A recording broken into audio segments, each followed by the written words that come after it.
Bookish friends, welcome back to Amanda's Bookish Adventures. Today is a reading vlog and we are doing Orilium this month in April. It is April 3rd and the career I've chosen is Demonologist. I only need to read 6 books for the prompts, but I thought it would be kind of fun to challenge myself to read 5 books for every class. I'm gonna do the first class because I really want to read this book. So the first class is Alchemy, and the prompt is the title needs to be all capitalized, and Gate to Kashima is capitalized. And I'm only 20 pages. So the book is while in Japan researching her family's history, a vicious typhoon sends Isla Mackenzie 128 years back in time to the dawn of the Setsu Rebellion. There she meets her ancestors and a charismatic samurai Kai with whom she unexpectedly finds romance. But unlike her beloved, Ilsa knows about the looming samurai rebellion and Kai's fate. Should she attempt to change history or somehow make her way back to the life she had before? I enjoyed the 20 pages I read last night, but I was tired. Like, I could not, for the past 2 nights, not go to bed before 8:30. And my goal is to go to bed at 10 tonight when I have to go to work tomorrow. That is my goal. I'm hoping to get more read into this. If you've watched the April reset, there was books that I didn't have slot for, or some things I'm going to change up. Any physical book I have, I'm going to read. For other prompts, I did kind of swap out some of the digitals, but we're going to try to do every class. And if not, later in this month, we are going to solely focus on getting my classes for my career for the fall equinox to continue Demonologist. This is my 2nd year doing Demonologist. Maybe next year we'll swap up. I might not get a master's, but for now I'd like to at least get 2 years into one career, because my first career, I think I said it was Master in the Elements. It wasn't. The first time I ever did Orilium, I was an alchemist, and that was hard. I think you had to read like 15 books for the 2nd equinox, for the fall equinox, and that was a lot. It could have been 17, to be honest. So I'm gonna try to do reasonable careers from now on, but I'm excited to get into this. The edges are sprayed, and I'm very kind of curious because the way Isla, you get a couple pages, and her perspective of the book is really good. Kai's, it took me a minute because I thought I was reading, I was tired, like I said. I thought I was continuing reading from Ilsa, because it didn't do like a probe swap. There was like a cherry blossom at the end of the page, and then we got into his perspective in the book. So it was small, but it's intriguing enough. I definitely want to read on and finish it.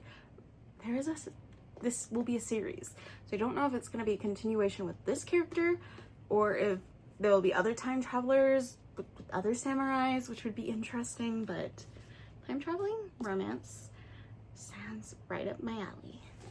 And once we get this one finished, I'll talk about the others.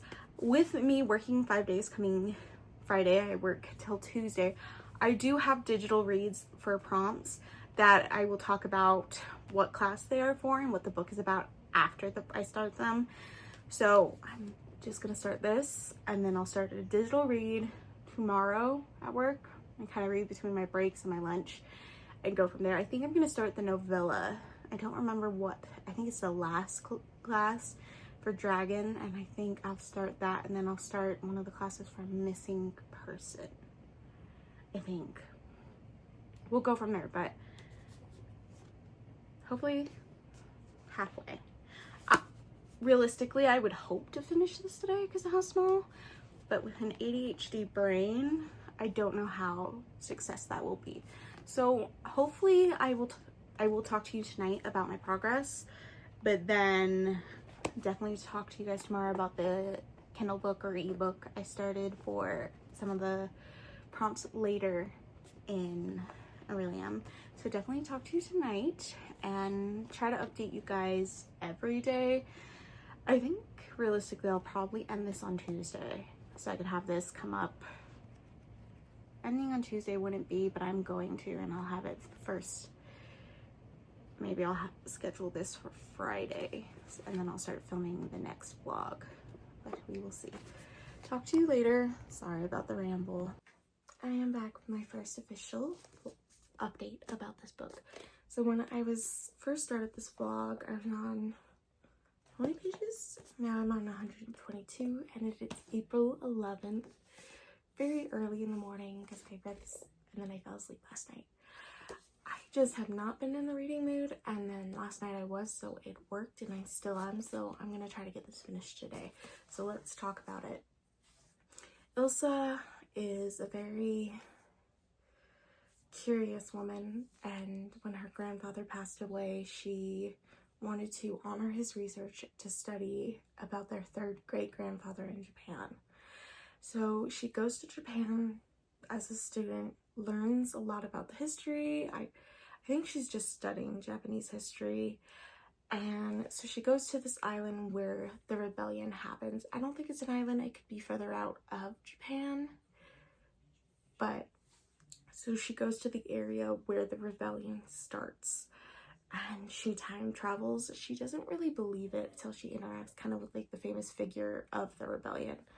Well, Kai takes her in and they start with his sister, very appropriate setting, and they kind of start falling for each other, which is very, I love it.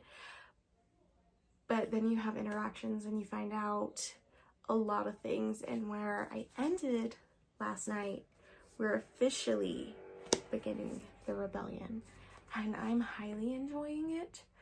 I think it could be a 5, but I have a feeling it's likely a high 4-star. I don't know. It could just a feeling.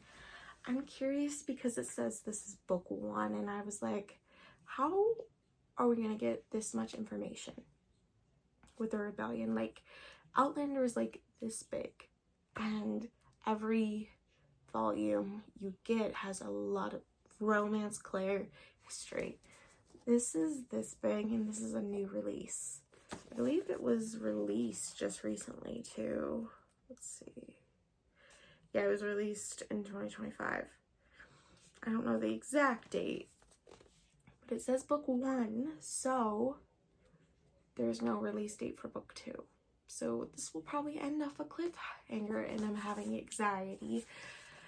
But I have not read any other books in between this for other classes. I should have, and we're going to. I'm going to get more into this and then figure out what exact classes I need for my career after I finish this, and we're going to get the ball rolling on those. If I have time, I will take extra classes, but if not, I will be reading this for the rest of the day, and it's about 6 in the morning. So I'm gonna get started on this, have some breakfast, and I will talk to you guys later. So I'm back with an update of this vlog, and I'm tired because I really should be sleeping. But I couldn't because I laid down to go to bed, and I finished this, and I cried. This is absolutely a 5 stars. It wrapped up beautifully, and it was an interesting time period to time travel to, especially as a foreigner as Ilsa was, and her interactions with Kai was amazing. The interaction with the culture, her knowing what was going to happen to the samurai, her making friends, and I'm trying not to cry talking about it. So I did finish Gate to Koshima by Poppy Kurugu, and it says this is book 1 in a series. I really need book 2. Like, it wrapped up beautifully. Like, this could actually just be a standalone if another book in the series doesn't get picked up. But if it gets picked up, I need alerts. I'm gonna go follow this author on Amazon right after this, even though I'll have to wind down. I'm like so worked up. So this is done. I will have to talk about it in my wrap up, but this was a 5-star. This is a class for alchemy. The prompt was for Gate, the title had to be all capitalized, and this was all capitalized. Sorry. It had all capitals in it. Now, I did actually finish another class, but this one is for my career, and it's the demonology class. The prompt was to find a book with a missing person on it, and I read this manga and I couldn't keep straight, and I talked about this in the wrap up, but I'll read you the thing and talk about it here. Inspired by the classic Disney animated film The Aristocats, even though the wealthy young girl Miria has always had everything she could ever need, what she really wants is to find her missing parents. But this year she gets an extra special birthday gift when Marie, a magical white kitten, appears and whisks her away to Paris. Learning the art of magic is one thing, but getting to eat tasty French pastries and wear the most beautiful fashion takes Mira and Marie journey to a whole new level. So she finds out she's a witch. She gets transported to the past in Paris, and she meets Leon, another apprentice of a talking cat who's learning magic, and it's their journey. She finds her parents are a witch and a wizard, and they've been so busy with magic that they haven't been in her life because they've been missing from her life a lot of years. So her journey in this time travel is to become a very powerful witch, pass these classes, and it was cute and whimsical, and I gave it a 2 stars. I'm kind of glad it did count for that prompt because it's the 14th of April and I really need to start focusing on my classes for the career. So I'm going to bring up to the next. I have a Kindle book that is from one of my that I own, but it's for one of the classes. On the top of my head, I don't know what it's for, but I will be starting that tomorrow, probably at work. But I know what the prompt is for this book. So Elemental Studies, fruit on the cover, and there's pomegranates right here, and I've owned the scent that's been released. It's called Sorry Bro by Teeline Bosuka, From Wing Woman to the Woman of Her Dreams. So an American woman rediscovers her roots, embraces who she really is in this vibrant, heartfelt, queer rom-com by debut author Teeline. I'm not going to say the last name, I'm really tired. When Neri Boston, a non-Armenian boyfriend, gets down on one knee and proposes to her in front of a room full of drunk San Francisco tech boys, she realizes it's time to find someone who shares her idea of romance. Enter her mother, armed with plenty of mom guilt and a spreadsheet of Facebook stalked Armenian men. She convinces Nar to attend and explore Armenia, a month-long series of events in the city, but it's not the mom-approved Playboy doctor or the wealthy engineer who catches Nar's eye. It's Erebun. I'm going to butcher these names. It's Arbunny. Oh, I want to say Erebunny. It's Erebuni. A woman who's immersed in witchy arts as she's preserving Armenian identity. Suddenly, with Erebunny as her wing woman, these events feel far less of a chore and much more of an adventure. Who knew cooking up kaftans together could be so sexy? Erebunny helps Nara see the beauty of their shared culture and makes her feel understood in a way she has never before. But there's one teeny problem. Nara's not exactly out as bisexual, and the clock is ticking on her double life. The Explore Armenian closing banquet is coming up, and her entire extended family will be there, along with Erebunny. Nara's worlds will inevitably collide, but she's determined to be brave and to claim her happiness. Proud Armenian, proudly bisexual, and proudly herself for the first time in her life. So we're going to be slowly cracking down on this. And I think I finished this one and the other book, and then I will end this vlog and start another vlog for Orilium with, I don't know how many classes. Like, I know I talked about it, I think, in this vlog at one point, how many classes I need, or I know how many classes I need. So I'm going to slowly crack down on this, and we're going to keep chipping away at classes from Kindle book. I have another Kindle book that I checked off Libby, and it's a prompt that I need. I need to steal a book from a TBR, and nothing I've watched from other people's TBRs work. Some of Becca's books would work that I'm kind of in the mood for, so that would work. But the dragon prompt, that's like the last prompt in one of the courseworks for Orilium. I just got a brand new book over there, Fire Release. It's mythology, but it has dragons, and it's gonna be in my next book haul. But after I finish this, I'm probably gonna start that as my next physical read. So that is my update for tonight, and I will start this tomorrow when I get off work. And overall, this was amazing. Honestly, this could be my favorite book of the year. Hello friends, I am back with an update. I have read and I have changed my TBR for Orilium to make it make sense for me. So I have finished 2 mangas that have covered some of my classes. I'll show you their images here. I'm gonna read the description off my Kindle because it's easier that way.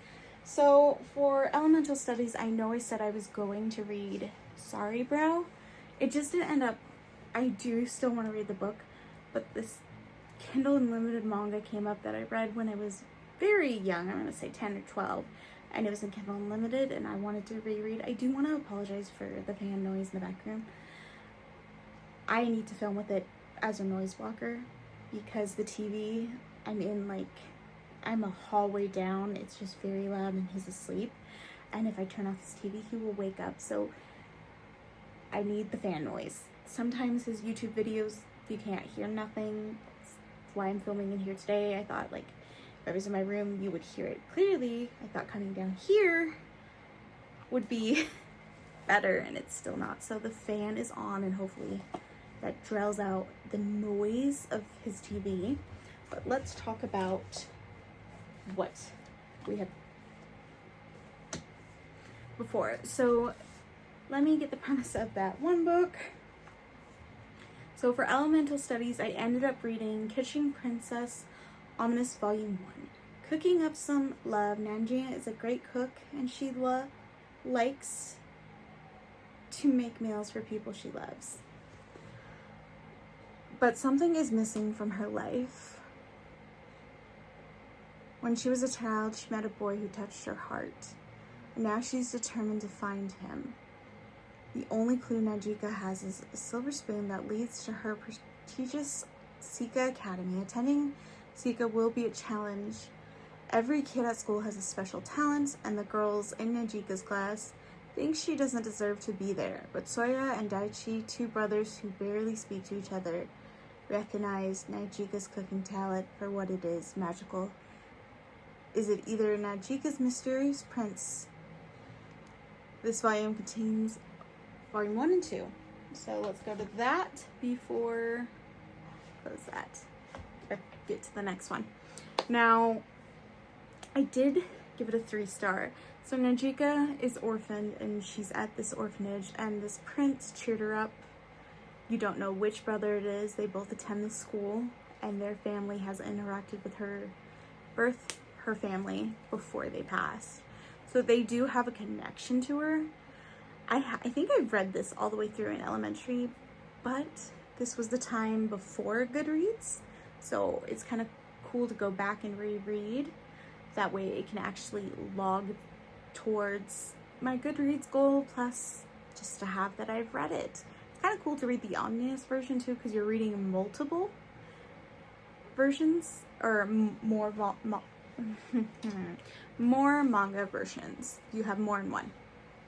I think it was 2, but I think some omnibus versions of manga have like 3 to 4, depending on if it's like a really popular manga series. Now, the next class I did finish, I believe, is lore. And the class you needed to have I believe you needed to have a song, musical note, etc., musician, songwriter, and full moon. I'm just gonna type it in. Volume.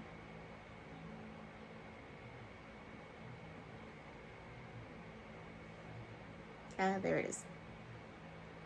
So it's full moon, sage shite. I'm gonna say, full moon, saga shite. Misiki loves singing, but Amelie Toner has threatened her. A malignant tumor is in her throat, has prevented her from pursuing her passion. However, Misiki's life turns around when two fun-loving Shimigami appear to have granted her a temporary reprieve from an illness and give her a singing career a magical jumpstart. So she makes the deal with the Shimigami to go to the musician.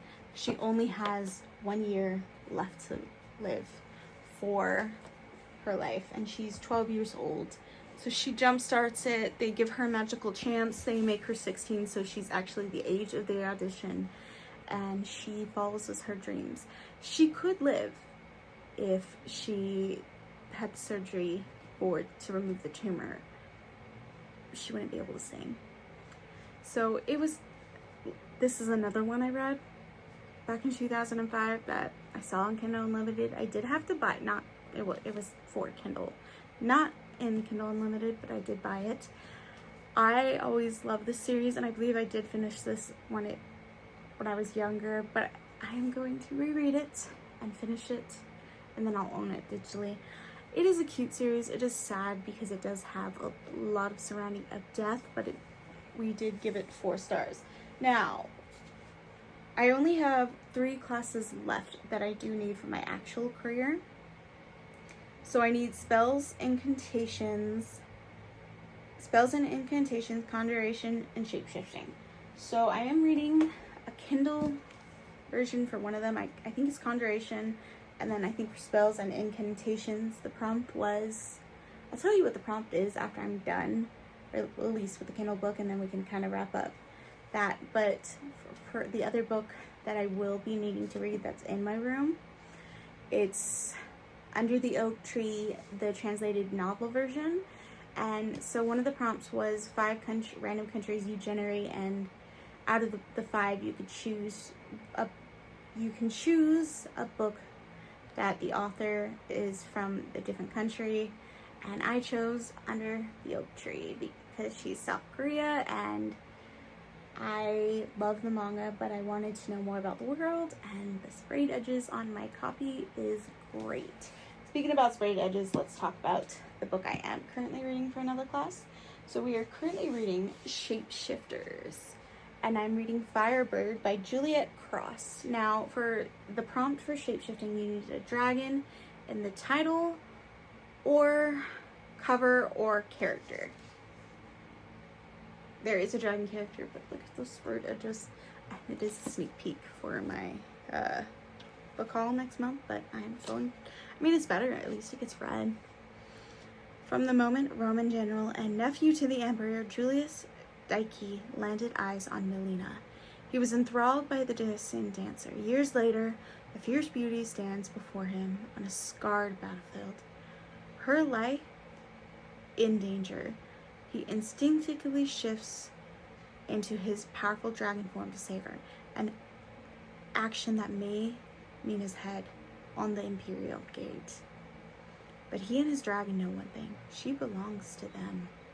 Melina can't believe the Centurion, who had once bestowed a secret talisman on her, is a Roman general of legendary brutality. His prowess as a warrior cannot be denied, yet it doesn't reveal the secret he hides. All Melina knows is his protective and gentle touch, and she can't deny how her soul has always seen to answer his. As they negate a world where flying death riders conquer and burn, their love will ignite a firestorm that can only end in heartbreak or in death, or both. So I'm on page 75 of that. That was just released a couple days ago, and I got it. And like I said, it's a sneak peek for the book haul, but it works, and it just sounded so good. And I'm going to tell you something. The mythology, from Medusa to the gods to these countries, is working for me. It is so amazing how Juliet Cross did the mythology and made it work for this book, and the dragons and Medusa's, like, it's before the book, it's like in the prologue. I love Medusa. It's a brutal mythology, but I love Medusa. And to have this mythology with the Roman mythology and the gods and have it convert to bloodlines and things like that is fascinating. I'm having a very good time with it. I'm hoping to read some more before I go to bed, so I'm gonna do that. So this 3 books left. I have 3 classes left. We did have the alchemy class, which it was majority at the beginning of this vlog. I have high hopes. I have plenty of time. I'm only on the 16th, but when this is done, I'm just gonna have it in one vlog. I know it's gonna be very long, but I know it's gonna be good, and I do apologize again for the fan noise, but I'm having a good time. Hopefully your Orilium is going good as well. I can't wait to watch vlogs. I mean, I'm behind on every booktube thing right now, but at lunch at work, I just watch a vlog, depending if I get the long lunch or short lunch. If I get the short lunch, I just read, but I'm gonna have to make sure to read my novella. This weekend, though, is the 24-hour, so I am not gonna be home. So I have another update for you. I did finish a class, and I finished Spells of Incantations, and the prompt for that was to read a similar title to the book you read before, the last book you've read. The last book I read in March was Healing the Orc's Heart, and I have read by the same author in the same series, Capturing the Orc's Heart. And it is about, I'm going to read the description and talk a little bit about it. Dishonored and heartbroken, Lieutenant Agar has just, of course the Kennels is the normal thing, transferred to the inhospitable desert of Hazar, neutral zone between, Dishonored, heartbroken, Lieutenant Agar just transferred into the hospitable desert of Harzan, a neutral zone between human Torkin to work in the city guard, but he despises his new superior officer, Captain Zurley, mastering a human who gets to boss him around day in and day out. It's humiliating. Though tough and nails, Captain Master doesn't care much for the new orcs at Lieutenant either, or his impotent attitude, which gets in the way of her important work. Yet she senses a deep wound underneath his hard exterior that speaks to her own. So Zarelli's parents were in this guard, and she worked her way up through the ranks to, it's a novella, so it's like only 162, so I'm going to talk a little bit about it. She worked her way up through the ranks between Torkin, orcs, and trolls, and human men to be like the first woman captain in this town. And she has her work cut out for her because there's smuggling operations, there are thievery at work, and she's lonely. And you have Lieutenant Agar, who was the captain of the town where the war that really hit hard between the Tolkien and the humans, where the orcs and the trolls fought against the humans in this one place, and he, after that war seceded, he took over that area and he lost rank. Coming all the way here, he has a connection to her, but he's like, no, I will never go for another human again after a previous experience didn't go very correctly. They butt heads a lot, but it's a sweet romance and they click. Yes, there's like tropes and things. It's a short novella, but I gave it a 4-star. I love the author's writing and it just works well for me. And I do have an update for Shapeshifting. I have not finished it, but I'm on 119, so I'm 29% the way into Firebird, and I got a Louie who wants to go to bed, so I'm gonna do a quick update and pet him because he wants under the blanket, and I just made the bed for this clip. So Melina is finding more about Julian, like the first time they had this interaction, he looked so carefree, and now he's like this hardened conqueror general for the emperor, and she didn't know what happened. So she's getting more background information. She's getting to know, even though they're enemies, that I don't want him by the spray. It's just, she is knowing the fact what changed him, knowing what she wants, like wanting him, but it's conflicting nature, because she knows her people has suffered at the hands of Rome. She's lost so much, and a lot of the peoples have a lot of the countries around them have lost so much, because Caesar wants ultimate power in his rule, that when you read from Julian's, it changed everything from how Rome was to all these new traditions they have, how he's craving more power, and there's so much brutality that Julian has faced since being one of his generals, plus with all the politics in the world at the time. And it's a lot of, like, the last chapters I read of Julian's point of view, it makes so much sense, and how much he wants Melina, but he knows that by taking her, and basically what he's been plotting since the last time he seen her as an innocent boy, there will be a big conflict. I am still loving this.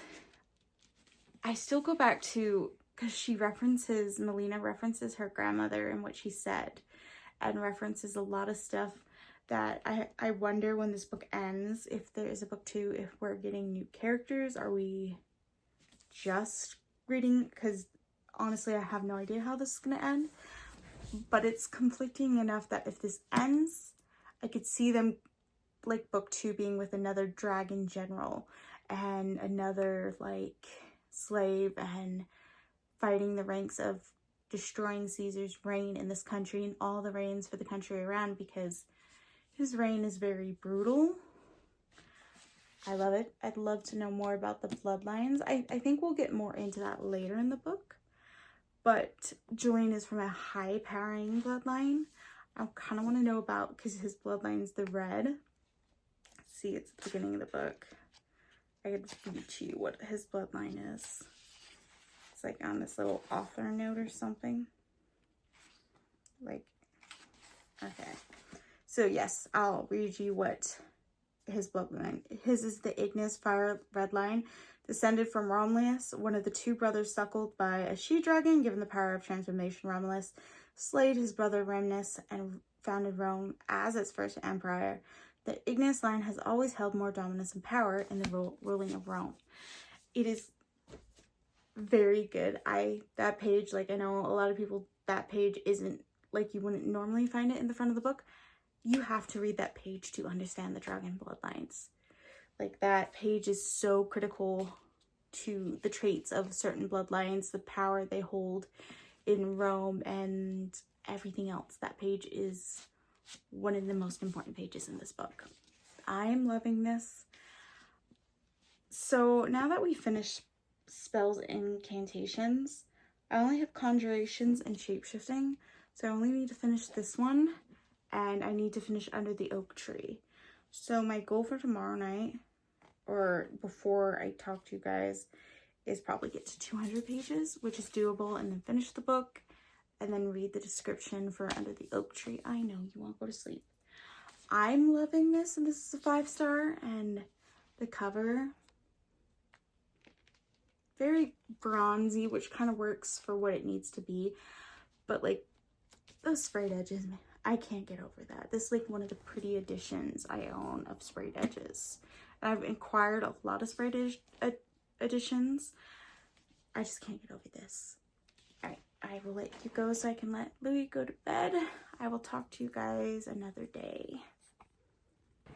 So I am back with an update. If you hear a fan, it's in the distance to block out noise, because I wanted to film in the living room because I like the lighting. So we have finished Firebird, and I loved it. Every single minute of this I loved. It's such a quick, fast read that when I had to stop for, like, work or anything, or going to bed, that I thought about it all day. And yes, it did take me some time, but it is a 5-star and beautifully written. So that finishes shape-shifting for Orilium, and I'm sad it's over. It did let us read the first chapter at the end.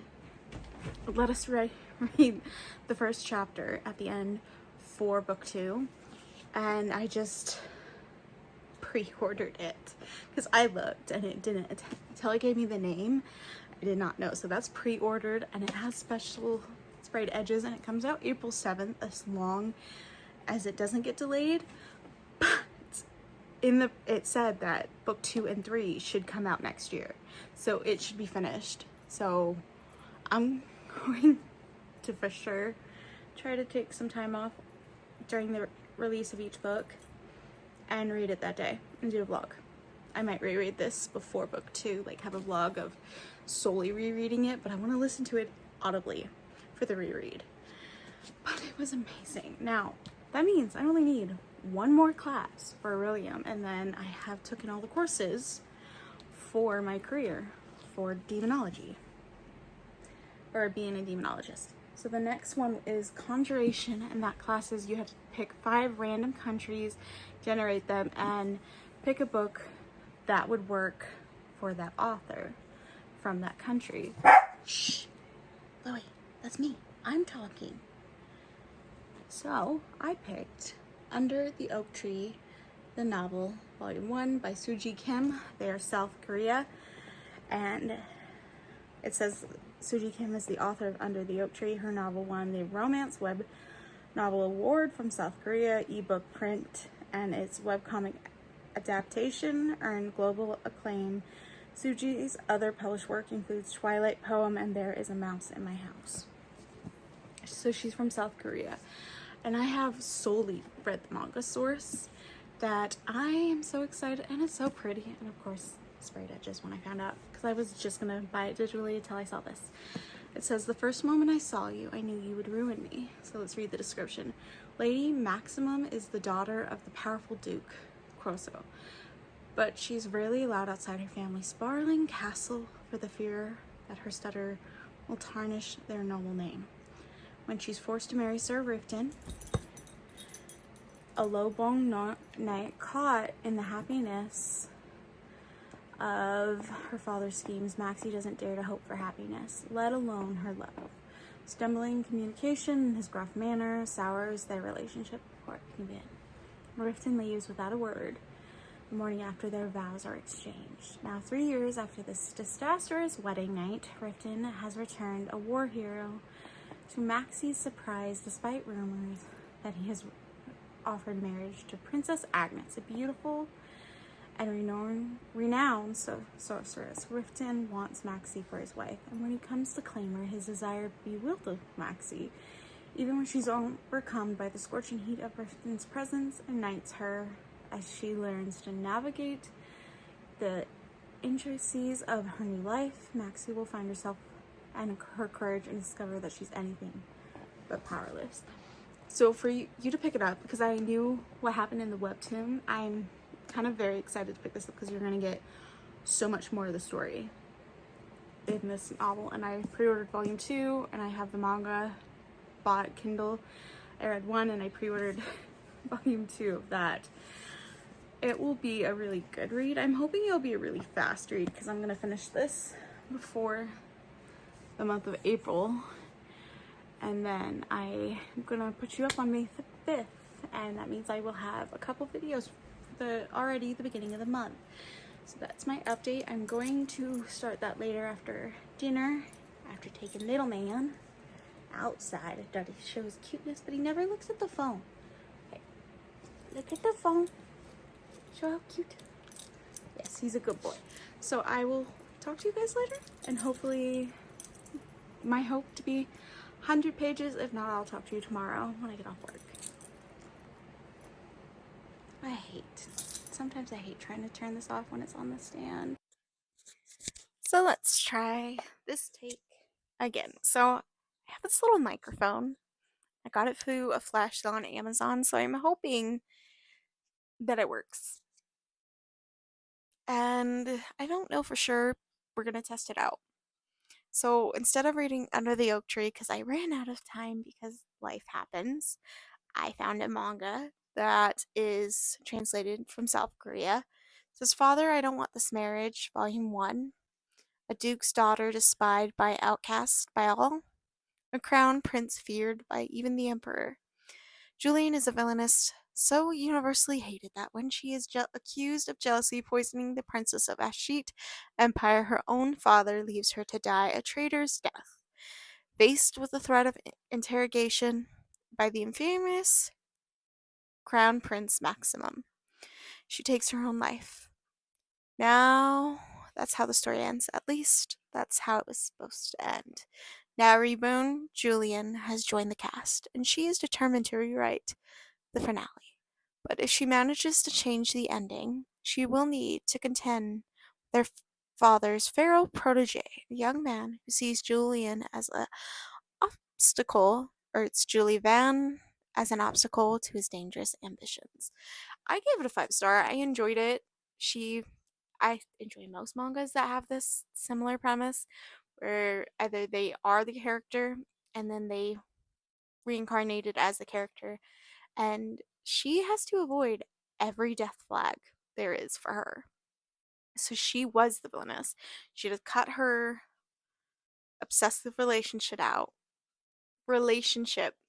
She was the villainess obsessed with the main protagonist, male lead. So she broke up with that. She's trying to be friends with society. She's never had friends outside of her society, being her father's only heir because he's never had a son. She had to basically learn everything in a very short period of time, even though she's been raised the whole life, because she knows her death flags are coming. So she is trying to change it. And she encounters her father's protege, and it's the start of their journey and her understanding why her father wasn't there and a better relationship developing. The series has ended, so I did buy it for Kindle, and it's probably one I'll just keep buying for Kindle. I don't really need the physical copies, but I had a good time overall with it. So that means I have finished all my requirements because that was my class for Conjuration. So I have finished Orilium, and I think the lowest one was 2-star. So overall, a successful first semester. I cannot wait for this fall equinox semester, and I'm really hoping the classes will be 1,000% better. I mean, not 1,000% better. Some of the prompts were really easy. I'm hoping the ones I need for my career will be easy and not challenging. But I think this time, when we go into the second semester, I need to have backups. If this option doesn't work, I have a different book select and kind of do a bit of mood reading between those two options. I think will be a better for me, especially when I don't know what I want to read, or like I have a set book and then I just don't read it and then I go to manga. I want to have more options for next semester. So I'll see you in another video. I hope you enjoyed, and I hope your Orilium was great. Bye for now.